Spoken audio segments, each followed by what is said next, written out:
मेरे साथ मौजूद हैं डॉक्टर किरण बेदी, पूर्व आईपीएस हैं और पूर्व गवर्नर भी हैं और ना सिर्फ दिल्ली की नागरिक हैं बल्कि दिल्ली को इन्होंने सर्व भी किया है। मैम, बहुत बहुत धन्यवाद आपका आज तक इंडिया से बात करने के लिए। मेरा पहला सवाल आपसे ये है कि आज दिल्ली के अंदर चुनावों की जो तारीख है उनका ऐलान हो गया है। 5 तारीख को दिल्ली के अंदर वोट होगा, 8 तारीख को नतीजे आएंगे। आप दिल्ली की नागरिक भी हैं, आपको क्या लगता है कि कौन से इश्यूज पर दिल्ली जो है वो वोट करे, क्योंकि आपने दिल्ली को सर्व भी किया है और एडमिनिस्ट्रेटिवली बहुत क्लोजली देखा भी है। वेल, एक इशू नहीं है, एक इशू नहीं है, दो इशू नहीं है। मेरा ख्याल है जो जरूरत है इस वक्त वो है अच्छे प्रशासन की, जिसको कहते हैं अंग्रेजी में गुड गवर्नेंस। एक विश्वसनीय प्रशासन की। गुड गवर्नेंस में तो सारे मुद्दे आ जाते हैं। उसमें पानी भी है, उसमें बिजली भी है, उसमें एजुकेशन भी है, उससे उसमें हेल्थ भी है, उसमें सैनिटेशन भी है, उसमें सिक्योरिटी भी है, उसमें सब कुछ है। गुड गवर्नेंस की जरूरत है।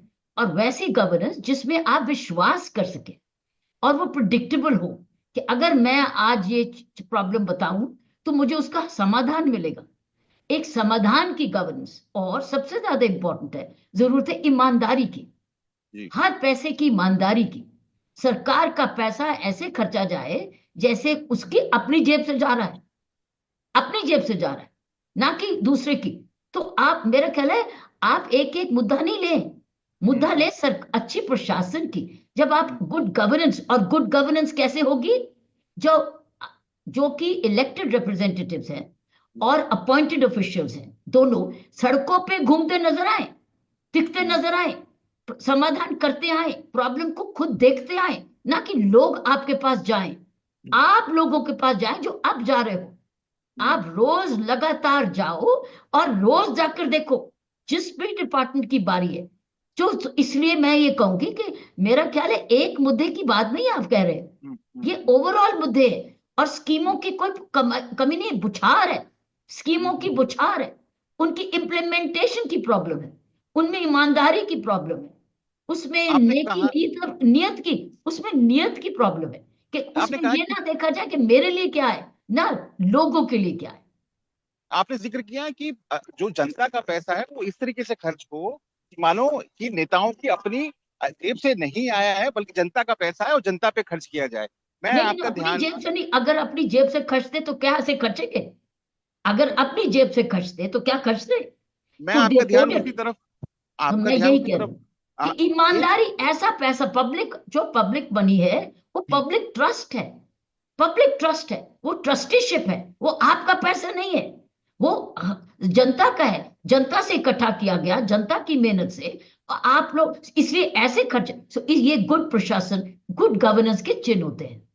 मैम, आप लगातार एक बहुत इंपॉर्टेंट इशू उठा रही है कि पैसा जो है वो लोगों के लिए या शहर की प्रोग्रेस के लिए खर्च होना चाहिए। एक सीएजी रिपोर्ट आती है दिल्ली के जो मुख्यमंत्री थे अरविंद केजरीवाल, उनके घर के बारे में, एक सीएजी रिपोर्ट जिसमें बताया गया कि 18 लाख रुपए का मिनी बार बन गया है, 10 लाख रुपए का वहां पर एक कर्टन आ गया है, जो टॉयलेट सीट्स हैं वो लाखों रुपए की आई हैं, फ्लोरिंग पे करोड़ों रुपए खर्च कर दिए गए हैं।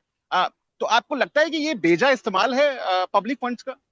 मैंने कहा है ना, इसको गुड गवर्नेंस नहीं कह सकते, क्योंकि ये पब्लिक मनी है।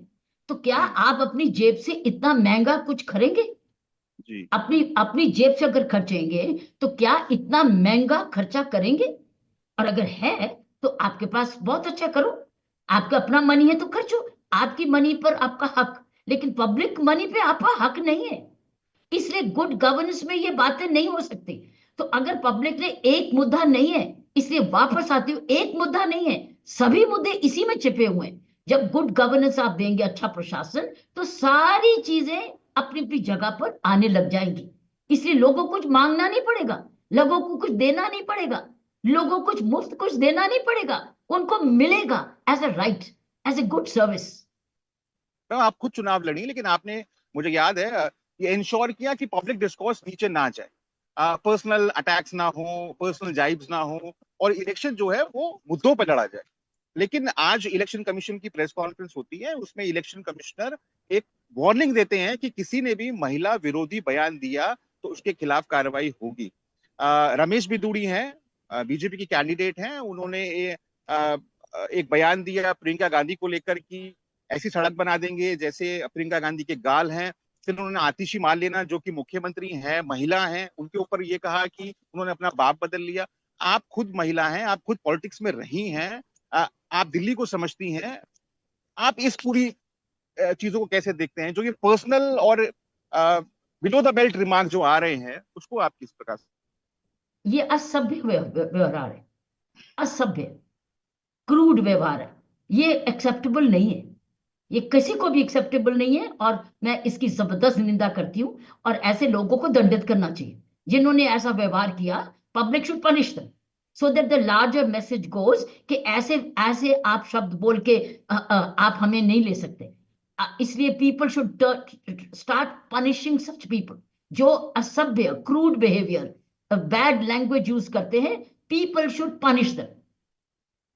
आपको लगता है मैम, पिछले 11 सालों की अगर बात की जाए, शीला दीक्षित के बाद जो चुनाव होते रहे, आप उसमें एक चुनाव में खुद एक्टिवली आपने पार्टिसिपेट भी किया, आपको लगता है कि पहले की जो दिल्ली है, क्योंकि जैसा आरोप लगता है अरविंद केजरीवाल के ऊपर, उनके विरोधी लगाते हैं कि काम नहीं हुआ, विकास नहीं हुआ, आप फ्रीबीज पे चुनाव जीत रहे हैं, आप एज ए डेली आई जो कि दिल्ली में रहती हैं, मैं जानता हूं आपका परमानेंट रेसिडेंस यहीं पर है, आप कैसे देखती हैं 10 साल में क्या दिल्ली की तस्वीर बदली या नहीं बदली? आप कैसे आकलन करती हैं? मेरी नजर में तो डिटोरेट किया पिछले 10 साल में, मेरी नजर में। ये मेरा पर्सनल व्यू है, जी। ये पॉलिटिकल व्यू नहीं है, ये मेरा पर्सनल व्यू है। हमने डिटोरेट किया है, हमने डिटोरेट किया है हर एंगल में, कल्चरली भी, इंफ्रास्ट्रक्चरली भी, सरकार की तरफ विश्वास के लिए भी। इस वक्त ये मतलब नहीं कि कौन जिम्मेवार है, ये तो पब्लिक का फैसला करेगी। लेकिन मेरी व्यू में, मैं एज ए दिल्लीite इतने सालों से रह रही हूँ, पोल्यूशन का हाल देखो, इतना बुरा कभी नहीं हुआ था। यमुना का हाल इतना बुरा कभी नहीं हुआ था। सो मैं समझती हूँ कि प्रशासन गिरा है, प्रशासन में बहुत ज्यादा गिरावट आई है, इट हैज सफर्ड। लेकिन अब पब्लिक ही फैसला करेगी कि वो कैसा प्रशासन मांगती है। क्या वो चाहती है कि गिरावट ही होता रहे, कि क्या वो चाहती अब सुधरने की ओर चले? तो गिरावट तो है, अगर आप कोई कहे या ना कहे, माने या ना माने। क्यों पोल्यूशन में इंप्रूवमेंट है क्या? यमुना की क्लीननेस में इंप्रूवमेंट है क्या? ओवरऑल सैनिटेशन में इंप्रूवमेंट है? नहीं है। और ईमानदारी में इंप्रूवमेंट है? नहीं है। ईमानदारी के स्कैम्स में इंप्रूवमेंट है? नहीं है। तो इसलिए मैं ये समझती हूँ पब्लिक मनी की यूज में इंप्रूवमेंट है? नहीं है। मैं ये समझती हूँ एक सरप्लस दिल्ली का बजट आज डेफिसिट में जा रहा है।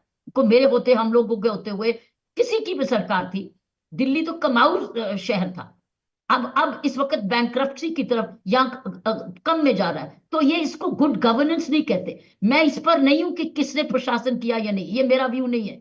मैं इस चीज पर नहीं जजमेंट दे रही, जजमेंट तो पब्लिक देगी। लेकिन आपने मुझे खास पूछा कि पिछले 10 साल में, मैंने 10 बिल्कुल। साल में एज ए दिल्ली सिटीजन नहीं, मैं पिछले 40 साल से दिल्ली में, मैं बिल्कुल। 1975 से दिल्ली में आई हूँ। दिल्ली दिल्ली की सिचुएशन सिर्फ बिगड़ी है, डेवलपमेंट में भी बिगड़ी है, इंफ्रास्ट्रक्चर में भी बिगड़ी है। सिर्फ सड़कें और फ्लाईओवर बना देने से ये इनफ नहीं है, लेकिन उसकी मैनेजमेंट में बहुत इंपॉर्टेंट है, उसकी क्वालिटी में बड़ा इंपॉर्टेंट है। सो मैं समझती हूँ कि मेरी दिल्ली, अब मैं कहूंगी मेरी दिल्ली, एक मैं दिल्ली की नागरिक होते हुए मैं ये कह सकती हूँ कि दिल्ली में गिरावट आई है, गवर्नेंस में गिरावट आई है, ईमानदारी में भी गवर्नेंस आई है, और बाल चाल बातचीत में भी बहुत ज्यादा गिरावट आई है, विश्वास में भी गिरावट आई है, कल्चरली में भी गिरावट आई है, मैनेजमेंट में भी गिरावट आई, बहुत गिरावट आई है।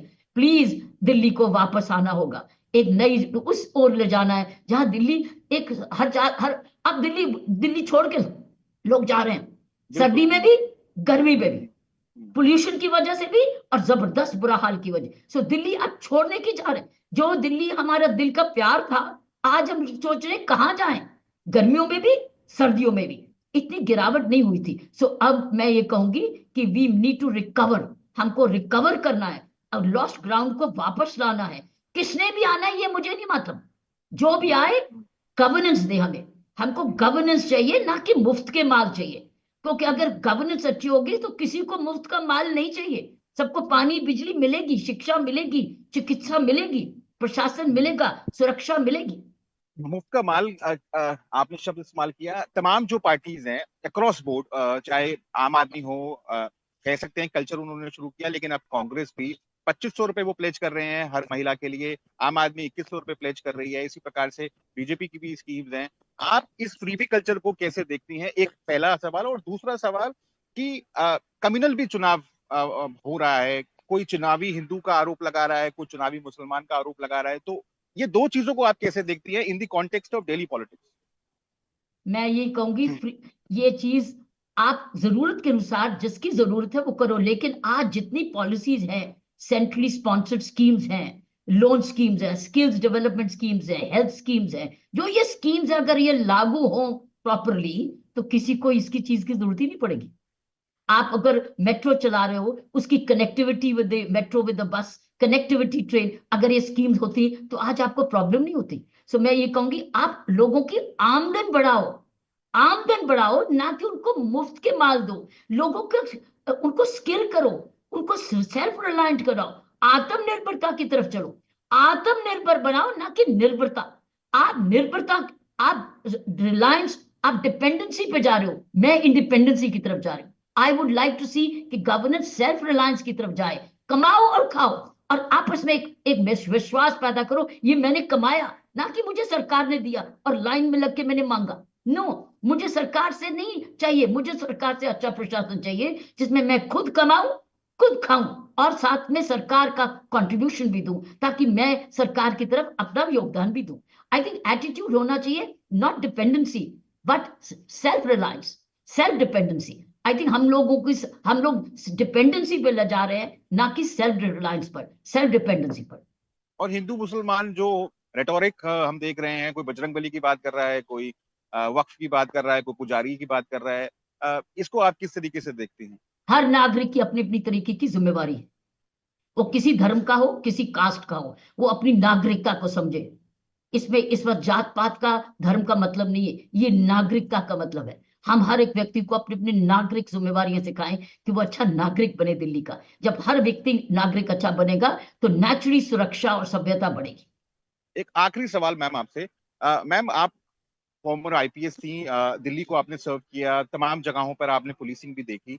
दिल्ली के अंदर जो क्राइम है वो एक बड़ा इशू है। आम आदमी पार्टी की सरकार ये कहती है कि हमारे पास लॉ एंड ऑर्डर नहीं है, वो केंद्र सरकार के पास है। और पिछले कुछ दिनों में आम आदमी पार्टी ने बीजेपी को इस पूरे मुद्दे पर घेरा भी। आप अगर थोड़ा सा बता पाए कि उनकी कितनी जिम्मेदारी बनती है या सेंट्रल की कितनी जिम्मेदारी बनती है, और इसकी इसके बीच में जो आम आदमी को कॉस्ट उठानी पड़ती है वो किसकी जिम्मेदारी? मैं वापस आ रही हूँ ना नागरिकता पर।